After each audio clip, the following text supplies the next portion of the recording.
Jadi tadi kita udah latihan, kita mau mereka ulang stealing itu bagaimana sih?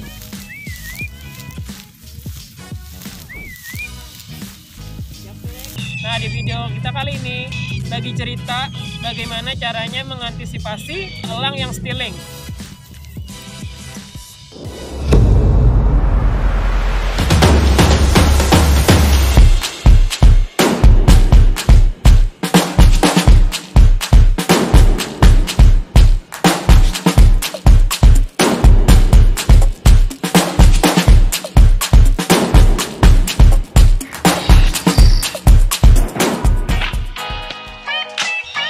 Selamat sore, ketemu lagi di channel kita Brahmini Koko.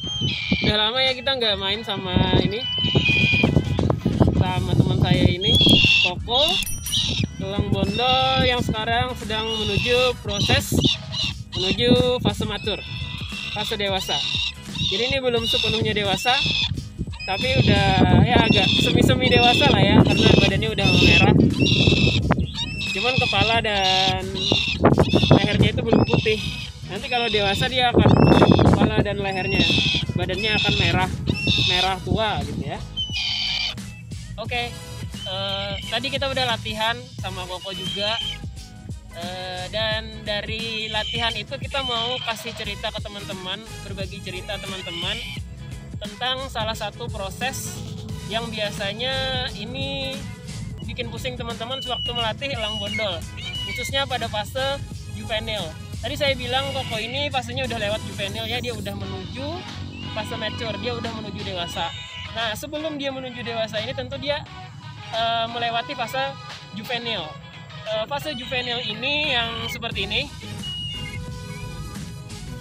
Jadi kalau dilihat dari fisik, fase juvenil itu dia udah coklat-coklat bulunya ya, tapi belum memerah seperti ini. Nah, di fase juvenil itu akan ada satu momentum gitu, dimana elang itu sudah mulai pandai untuk terbang, tapi kemampuan dia untuk mengendalikan angin itu masih agak minim gitu ya. Nah, cuman dia udah bisa terbang, udah mampu berputar, udah free fly juga, udah lepas tali juga. Nah, tapi di balik kemahirannya itu biasanya kita akan temukan satu kesulitan ataupun satu proses yang bikin kita pusing, bikin kita stres. Ini kok elang bondol kok gini, kok kenapa terbangnya seperti ini. Nah, yang maksud saya seperti ini itu seperti apa? Seperti ini.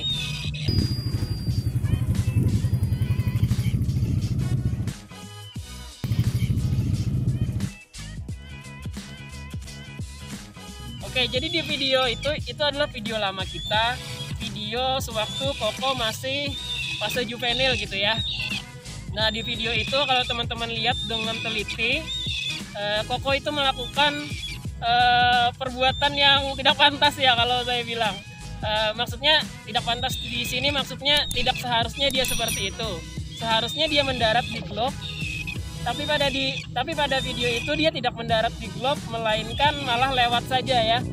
Pas dia mendekati globe, dia lewat saja mengambil makanan yang ada di globe. Kebetulan saat itu dia masih di training dengan umpan yang diletakkan di atas globe. Jadi pas dia sampai, dia lewat saja ngambil umpan tersebut terus bawa terbang lagi.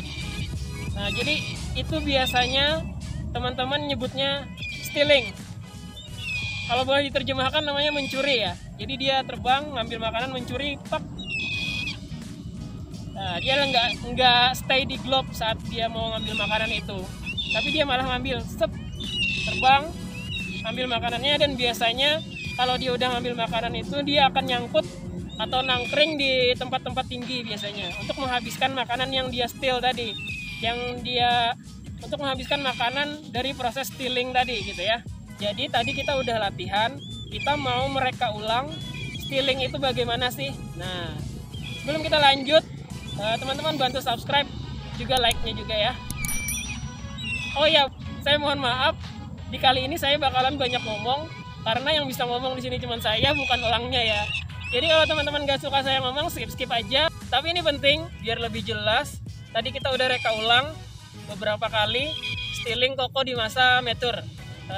Ini memang kita sengajakan untuk dia stealing. Jadi kita bisa lihat stealing itu seperti apa sih ya. Siapa tahu video yang lama tadi masih kurang jelas.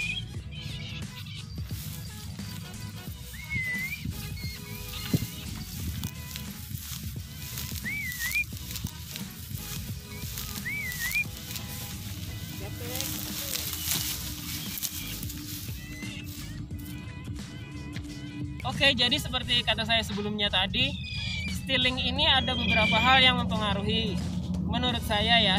Jadi ini cuma pendapat, nggak ada ilmu pasti ataupun sesuatu yang mutlak benar ya. Ini cuma pendapat saat kita melatih koko bagaimana gitu.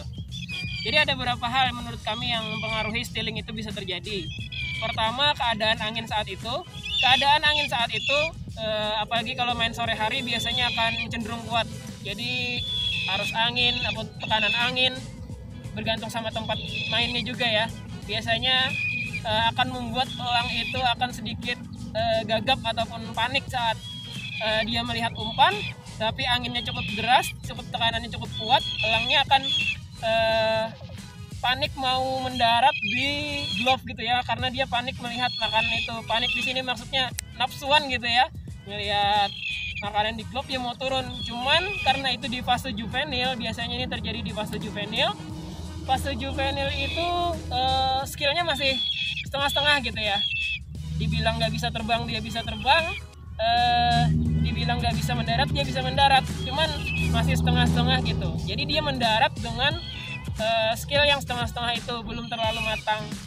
Beda halnya dengan koko yang di video tadi, hari ini tadi, dia bisa mendarat di posisi mana aja gitu ya, dengan keadaan angin yang bagaimana saja gitu, karena dia sudah dilatih setiap hari dari fase juvenil sampai hari ini gitu.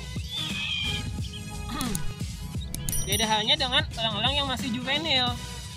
Nah, di video kita kali ini saya bakalan bagi cerita bagaimana caranya mengantisipasi elang yang stealing. Sebenarnya mudah saja. Mendarat ataupun terbangnya elang itu, terutama jenis elang bondol, elang tipe swaring ini sangat dipengaruhi oleh karakter kita juga. Maksudnya karakter kita itu cara kita melempar, nggak dilempar juga sih, dibiarin gitu aja, cukup diayunkan aja ya, cukup diayunkan aja seperti itu gitu ya. Nah, cukup seperti itu aja, diayunkan saat dia datang.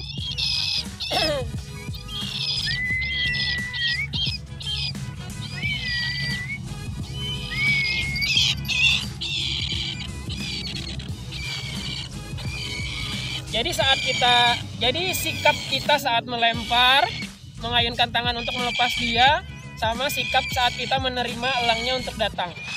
Menerima elangnya untuk datang itu seperti apa sih? Seperti ini kalau saya.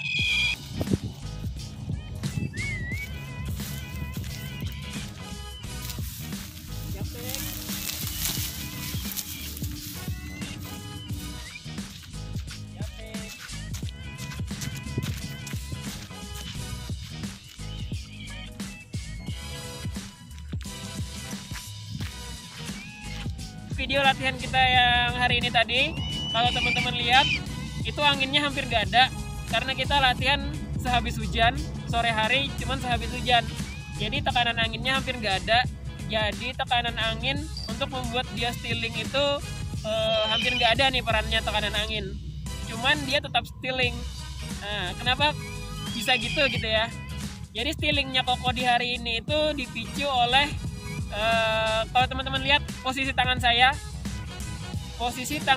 itu terlalu tinggi ya. Memang saya sengajakan posisi tangan agak tinggi melebihi kepala saya dengan maksud agar dia stealing, untuk memperlihatkan stealing itu bagaimana untuk memicunya gitu ya. Jadi posisi glove yang terlalu tinggi seperti ini, kalau teman-teman lihat di video itu melebihi kepala saya. Nah, dan makanan pun saya letakkan di atas glove itu ya. Jadi posisi glove tinggi dan ada makanan di atas glove, itu yang memicu koko melakukan stealing pada latihan kita sore hari ini gitu. Nah, jadi dari demonstrasi stealingnya koko hari ini, salah satu cara untuk mengatasi stealing itu posisi tangan. Oke ya. Sebenarnya kan sewaktu koko dilepas, dia akan terbang kembali kan ya. Tapi karena posisi tangan terlalu tinggi dan ada umpan di atas glove, dia akhirnya tidak mendarat. Nah, di situ berlaku sikap tubuh kita saat menerima elang. Saat menurunkan elang itu sikap tubuh kita yang paling penting. Sikap badan, sikap tangan juga gitu ya. Oke. Jadi kalau teman-teman lihat di akhir video latihan kita tadi, saya melakukan gerakan seperti ini ya. Elangnya datang dari sana. Jadi seperti itu ya. Saya tinggal panggil nih. Jadi kan tadi seperti ini. Nah, semestinya sebaiknya adalah seperti ini. Nah, kalau teman-teman lihat yang barusan tadi, elangnya diayunkan untuk dia terbang, terus dia berputar. Dan terakhir, sikap saya adalah seperti ini. Teman-teman lihat posisi glove-nya dulu. Saya turunkan dulu kokonya ya. Oke. Jadi tadi seperti ini posisi akhir saya. Elangnya anggap dari depan. Dari posisi teman-teman melihat saya ya, itu elangnya akan datang dari sana. Jadi seperti ini. Glove-nya tidak lebih tinggi dari kepala saya, sejajar dada saja. Dan posisi glove ini cenderung terbelakangi oleh badan. Artinya badan saya ini akan menghalangi glove. Kenapa seperti itu? Dengan maksud elangnya tidak akan menabrak saya. Tapi kalau misalkan kita buka seperti ini, elangnya datang dari sana, cuman di sini nggak ada penghalang, apalagi ada makanan dan posisi terlalu tinggi, bablas. Ya, dia akan bablas ngambil umpan terbang sana.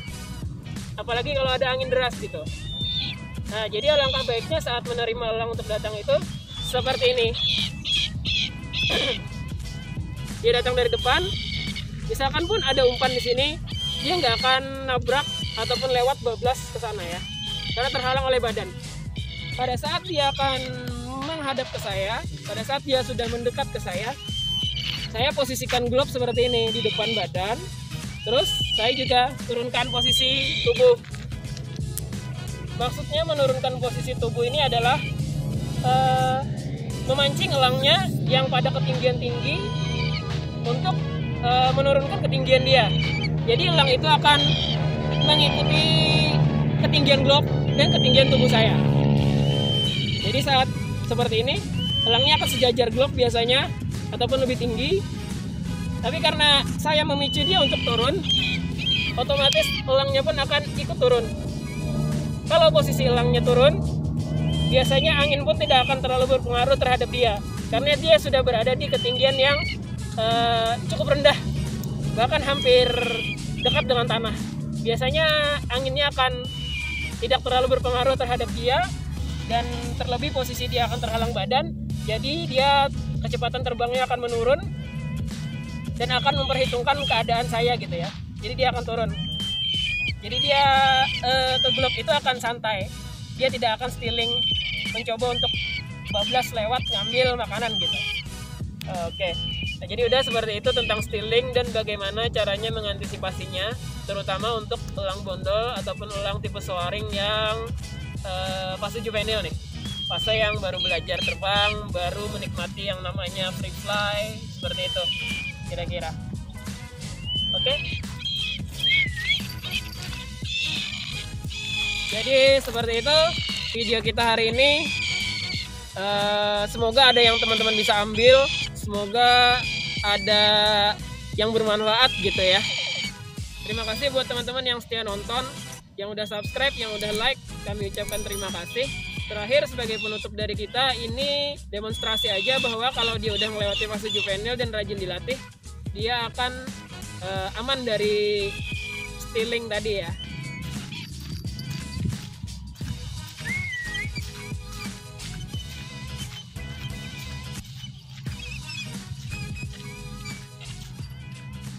Nah oke, posisi tangan setinggi apapun, dia akan tetap bisa mendarat. Oke, sampai jumpa di video kita selanjutnya.